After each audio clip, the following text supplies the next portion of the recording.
Dear student, आज हम unit 9 transistor के बारे में पढ़ेंगे कि ट्रांजिस्टर क्या होता है। देखिए, सबसे पहले जो इलेक्ट्रॉनिक डिवाइसेस में यूज़ की जाती थी वो होती थी वैक्यूम ट्यूब।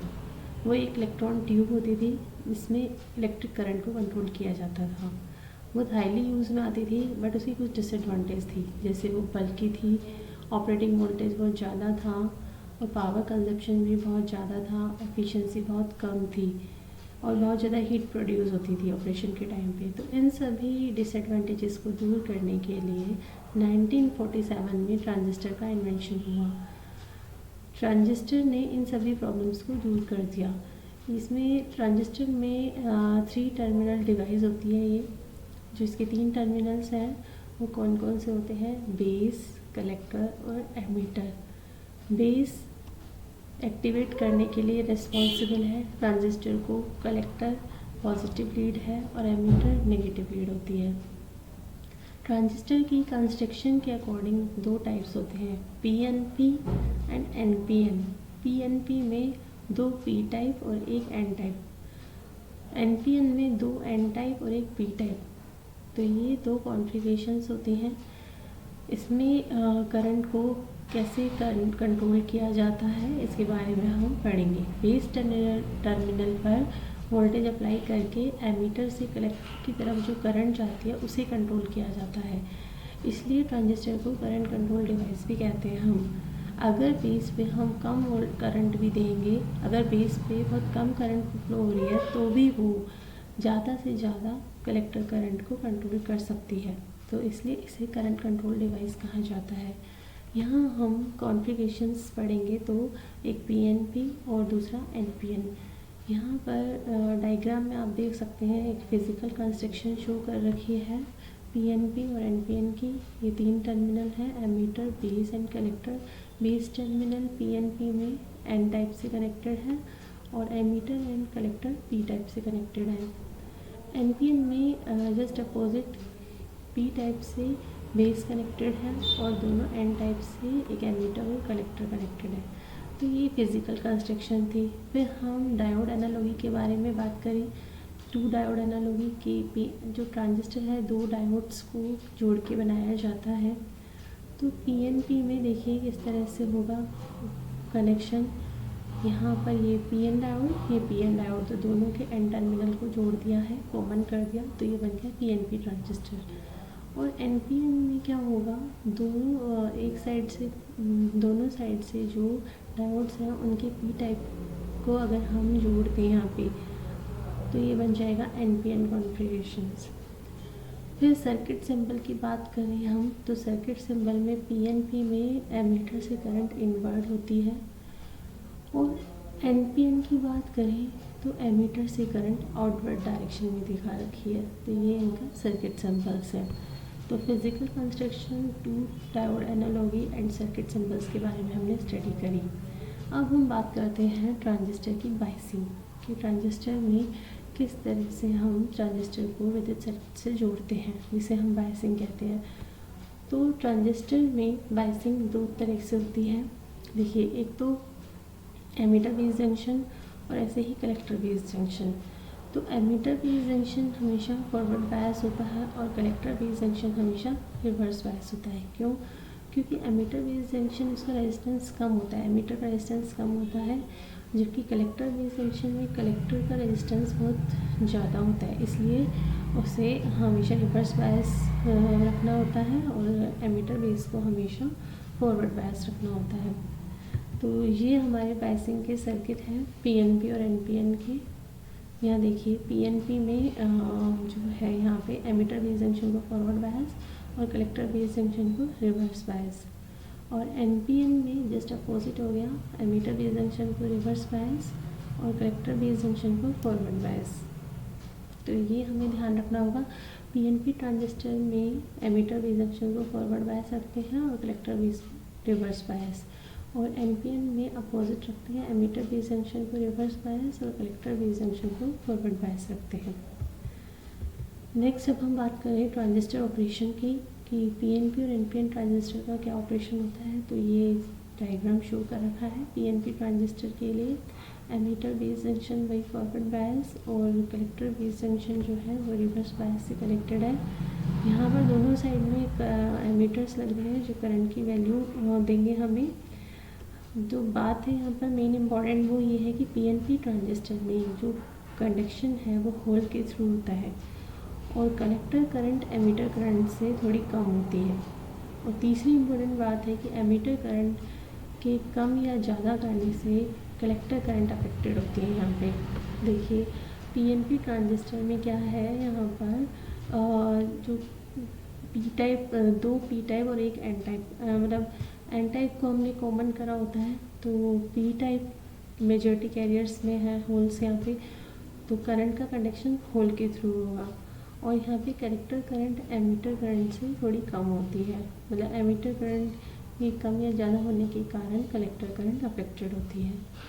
सिमिलरली हम एनपीएन ट्रांजिस्टर के ऑपरेशन की बात करें तो ये डायग्राम शो किया हुआ है। यहाँ पे एनपीएन में एमीटर बेस जंक्शन को रिवर्स बायस और कलेक्टर बेस जंक्शन को फॉरवर्ड बायस करते हैं। यहाँ पे भी इनपुट और आउटपुट साइड में एमीटर्स लग रहे हैं जो करंट की वैल्यू देंगे। और फिर यहाँ पर जो करंट का कंडक्शन है वो मेनली इलेक्ट्रॉन के थ्रू होता है, ठीक है। और दूसरा है कि कलेक्टर करंट यहाँ पे एमीटर करंट से थोड़ी ज़्यादा होती है और एमीटर करंट के इंक्रीज़ और डिक्रीज़ होने से कलेक्टर करंट अफेक्टेड होती है। यहाँ पे कलेक्टर करंट थोड़ी कम थी एमीटर करंट से पीएनपी में, और एनपीएन में कलेक्टर करंट एमीटर करंट से ज़्यादा होती है। तो ये इंपॉर्टेंट चीज़ें हमें ध्यान रखनी है। अब इसके बाद हम कॉन्फ़िगरेशंस के बारे में पढ़ेंगे कि बीजेटी जो है बाइपोलर जंक्शन ट्रांजिस्टर, उसकी क्या क्या कॉन्फ़िगरेशन है। तो 3 कॉन्फ़िगरेशंस होती हैं, common base configuration, common ammeter configuration और कॉमन कलेक्टर। सॉरी, यहाँ पे एक गलती हो गई है लिखने में, ये कॉमन बेस है, कॉमन कलेक्टर कॉन्फ़िगरेशन है। तो कॉमन बेस कॉन्फ़िगरेशन में वोल्टेज गेन है बट करंट गेन नहीं होता। कॉमन एमीटर कॉन्फ़िगरेशन में दोनों ही होते हैं, वोल्टेज गेन और करंट गेन। और ये जो कॉमन कलेक्टर कॉन्फ़िगरेशन है इसमें करंट गेन है पर वोल्टेज गेन नहीं होता। अब हम इनके बारे में एक एक करके पढ़ेंगे, तीनों कॉन्फ़िगरेशन के बारे में। तो सबसे पहले हम बात कर रहे हैं कॉमन बेस कॉन्फ़िगरेशन की। तो पीएनपी ट्रांजिस्टर के लिए अगर हम बात करें तो यहाँ पे एमीटर बेस जंक्शन को फॉरवर्ड बायस करा और कलेक्टर बेस जंक्शन को रिवर्स बायस करा। बेस को यहाँ पे बीच में कॉमन कर रखा है, इसलिए यह है कॉमन बेस कॉन्फ़िगरेशन, राइट। और एनपीएन ट्रांजिस्टर के लिए बात करें तो एमीटर बेस जंक्शन को रिवर्स बायस और कलेक्टर बेस जंक्शन को फॉरवर्ड बायस किया है। तो ये कॉन्फ़िगरेशंस थी। अब इम्पॉर्टेंट चीज़ यहाँ पे ये है कि कॉमन बेस कॉन्फ़िगरेशन में जो करेक्टरिस्टिक, यहाँ जो करंट है उसकी इक्वेशन है आई ई बराबर से आई सी प्लस आई बी, राइट। अब यहाँ पे हम बेस पर जो इसकी करेक्टरिस्टिक्स हैं, इनपुट करेक्टरिस्टिक और आउटपुट करेक्टरिस्टिक, वो हम ड्रॉ करेंगे। तो कैसे करते हैं, देखिए इनपुट करेक्टरिस्टिक्स जो है वो हमारे इनपुट टर्मिनल क्या है, यहाँ पे पीएनपी के लिए बात करें तो एमीटर बेस जंक्शन है और आउटपुट क्या है, कलेक्टर बेस जंक्शन, राइट। तो इनपुट कैरेक्टरिस्टिक्स क्या होगी, एमीटर करंट और बेस टू एमीटर वोल्टेज के बीच में। और इसके लिए क्या चीज़ हमें कांस्टेंट रखनी पड़ेगी, different value of collector base voltage. मतलब एक बार कलेक्टर बेस वोल्टेज 1 वोल्ट रखा तो कितनी वैल्यू आ रही है, 10 वोल्ट रखा तो कितनी आ रही है, 20 वोल्ट रखा तो कितनी आ रही है। मतलब ये जो है इनपुट कैरेक्टरिस्टिक वो आई ई और वी बी के बीच में है at different value of V C B. तो ये कैरेक्टरिस्टिक्स हमारी इस तरह से आती है, ये सिमिलरली डायोड की तरह है। ये कैरेक्टरिस्टिक्स हमारी एकदम नी वोल्टेज के बाद इंक्रीज़ होने लगती है करंट एकदम सडनली। तो यहाँ पे करंट एम्प्लीफिकेशन फैक्टर जो है, मतलब करंट गेन, वो होता है यहाँ पे output current over input current. Output current कौन सी हमारी यहाँ पे कलेक्टर करंट, और इनपुट करंट कौन सी हमारी एमीटर करंट। तो ये हमारा करंट गेन होता है AC अपॉन IE। और नॉर्मली इसकी वैल्यू जो है 1 के इक्वल होती है, मतलब टिपिकली इसकी वैल्यू 0.9 से 0.998 तक आती है। अब आउटपुट कैरेक्टरिस्टिक की बात करें हम तो आउटपुट कैरेक्टरिस्टिक होगी आउटपुट करंट और आउटपुट वोल्टेज के बीच में eight different value of input current. तो IC और VCB के बीच में कर्व हम शो करेंगे एट डिफरेंट वैल्यू ऑफ आई ई, जो कि इनपुट करंट है। तो ये कैरेक्टरिस्टिक्स जो आती है हमारी, इसको 3 रीजन में हम डिवाइड करते हैं, cut off region, saturation region और एक्टिव रीजन। देखिए एक्टिव रीजन में जो कर्व है वो कांस्टेंट कर्व है, राइट। तो ये रीजन्स क्या क्या होते हैं, देखिए एक्टिव रीजन वो रीजन होता है जहाँ पर एमीटर बेस जंक्शन हमारा फॉरवर्ड बायस होता है और कलेक्टर बेस जंक्शन जो है वो रिवर्स बायस होता है। कट ऑफ रीजन में क्या होगा कि दोनों ही जंक्शन, मतलब बेस एमीटर और कलेक्टर बेस दोनों ही जंक्शन हमारे रिवर्स बायस होते हैं, और सैचुरेशन रीजन में दोनों ही जंक्शन हमारे फॉरवर्ड बायस होते हैं। अब यहाँ पर ये चीज़ ध्यान रखना कि एक्टिव रीजन एक नॉर्मल रीजन होता है, क्योंकि इसमें एक जंक्शन फॉरवर्ड बायस और दूसरा रिवर्स बायस होता है। कट ऑफ रीजन में दोनों जंक्शन रिवर्स बायस है, और यहाँ पे कट ऑफ रीजन में कलेक्टर करंट 0 एम्पियर होती है, और सैचुरेशन रीजन में दोनों ही जंक्शन फॉरवर्ड बायस है, और यहाँ पे जो कलेक्टर बेस वोल्टेज है, आउटपुट वोल्टेज, वो 0 वोल्ट होता है। यहाँ पे देखिए ये कैरेक्टरिस्टिक्स है, आउटपुट कैरेक्टरिस्टिक्स। 3 रीजन है, सैचुरेशन रीजन इसमें VCB 0 है, एक्टिव रीजन नॉर्मल रीजन है, और कट ऑफ रीजन इसमें करंट की वैल्यू 0 है, राइट। तो ये हमारे 3 रीज़न थे। ये कट ऑफ रीजन को शो कर रहे हैं कि यहाँ पे IC की वैल्यू 0 है, ये वाला रीज़न जो है वो हमारा कट ऑफ रीजन है, और ये हमारा सैचुरेशन रीजन है जिसमें VCB की वैल्यू 0 है, और ये हमारा नॉर्मल एक्टिव रीजन है। नेक्स्ट हम पढ़ते हैं कॉमन एमीटर कॉन्फ़िगरेशन के बारे में। तो जैसा कि नाम से पता चल रहा है कि एमीटर टर्मिनल को कॉमन करते हैं। तो अगर हम PNP कॉन्फ़िगरेशन की बात करें तो कलेक्टर और एमीटर पर हम रिवर्स बायस अप्लाई करेंगे, और बेस और एमीटर पे हम फॉरवर्ड बायस, राइट। ऐसे ही NPN ट्रांजिस्टर का हम देखेंगे। यहाँ पर इनपुट और आउटपुट कैरेक्टरिस्टिक्स कैसे ऑब्टेन करेंगे, वही input characteristic input current and input voltage के बीच में at output different value of output voltage. तो IB वर्सेस VBE है, और डिफरेंट वैल्यू ऑफ VCE, क्योंकि हमारा यहाँ पे VCB आउटपुट वोल्टेज। तो ये हमारे इस तरह से हमारा ग्राफ आ रहा है। तो ये कैरेक्टरिस्टिक भी हमारे PN जंक्शन की तरह ही है। आउटपुट कैरेक्टरिस्टिक्स के अगेन 3 मोड हैं यहाँ पर भी, saturation, cut off and active region. यहाँ output characteristic IC versus VCE है at different value of IB, मतलब बेस करंट। तो जब बेस करंट हमारी 0 है वो रीज़न हमारा कहलाएगा कट ऑफ रीज़न, और जब हमारा VC 0 है तो वो सैचुरेशन रीजन कहलाएगा, और ये एक्टिव रीजन हमारा नॉर्मल रीजन है, इसमें एक जंक्शन फॉरवर्ड बायस और एक रिवर्स बायस होगा। सैचुरेशन रीजन में दोनों ही जंक्शन हमारे फॉरवर्ड बायस होंगे, और कट ऑफ रीजन में दोनों ही रीजन हमारे रिवर्स बायस होते हैं, राइट। नेक्स्ट हम पढ़ते हैं कॉमन कलेक्टर कॉन्फ़िगरेशन की। तो इसमें कलेक्टर टर्मिनल को कॉमन किया जाता है, ये इसका सिंबल बनाया हुआ है PNP ट्रांजिस्टर का, NPN ट्रांजिस्टर का, दोनों का।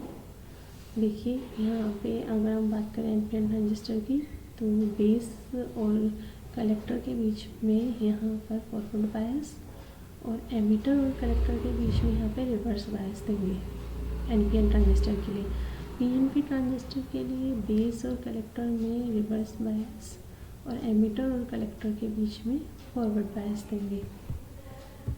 फिर यहाँ पे भी हम कैरेक्टरिस्टिक्स के बारे में स्टडी करेंगे, input characteristic and output characteristic. Input characteristic यहाँ पे IB और VCB के बीच में होगी at a different value of VCE। तो ये हमारी इनपुट कैरेक्टरिस्टिक है। यहाँ इनपुट कैरेक्टरिस्टिक जो है ये इसका लीनियर आ रहा है, मतलब फिक्स्ड आ रही है वैल्यू एक तरह से। IB वर्सेस VCB, तो VCB जब इंक्रीज़ कर रहे हैं तो IB डिक्रीज़ हो रहा है, राइट। तो ये कर्व इस तरह से बनाया हुआ है इनपुट कैरेक्टरिस्टिक का। आउटपुट कैरेक्टरिस्टिक है हमारी I E versus V C E at different value of I B, right. तो ये है हमारी आउटपुट कैरेक्टरिस्टिक शो की हुई है। यहाँ पे एक इम्पॉर्टेंट टर्म आती है कि बेस विड्थ मॉड्यूलेशन या अर्ली इफेक्ट क्या होता है, ये पूछा जाता है कभी कभी एग्ज़ाम्स में। तो ये क्या होता है, जब बेस वोल्टेज चेंज हो तो डिप्लेशन की विड्थ चेंज होती है। डिप्लेशन की विड्थ चेंज होगी मतलब इफेक्टिव बेस विड्थ जो है वो चेंज हुई है। तो या हम कह सकते हैं कि जो बेस विड्थ है वो फंक्शन है किसका, बेस वोल्टेज, बायस वोल्टेज का। तो जिसे हम कहते हैं अर्ली इफेक्ट या बेस विड्थ मॉड्यूलेशन, राइट। तो ज़्यादातर इफेक्ट भी आता है कॉमन बेस जंक्शन में, क्योंकि बायस जो है collector is usually larger than that of emitter base junction. तो ये इफेक्ट देखिए यहाँ पर ये बनाया हुआ है बेस विड्थ मॉड्यूलेशन में। जैसे पीएनपी ट्रांजिस्टर की बात कर रहे हैं हम, तो base width get smaller as apply voltage get larger. अगर हम अप्लाइड वोल्टेज जैसे जैसे इंक्रीज़ करते जाएंगे तो ये जो विड्थ है ये धीरे धीरे कम होती जाएगी। यहाँ पर दिखा रखा है आपको। तो ये हमारा बेस विड्थ मॉड्यूलेशन है, पीएनपी और एनपीएन कॉन्फ़िगरेशन के लिए शो किया हुआ है। इसे हम अर्ली इफेक्ट भी कहते हैं हम। इसका कर्व इस तरह से शो किया हुआ है, IC versus VCE eight different value of VBE। तो ये हमारा कौन सी कॉन्फ़िगरेशंस में आता है, हमारा कॉमन बेस कॉन्फ़िगरेशंस में, कॉमन एमीटर कॉन्फ़िगरेशन, सॉरी। तो ये हमारी यूनिट 9 थी जिसमें ट्रांजिस्टर के बारे में हमने स्टडी करी।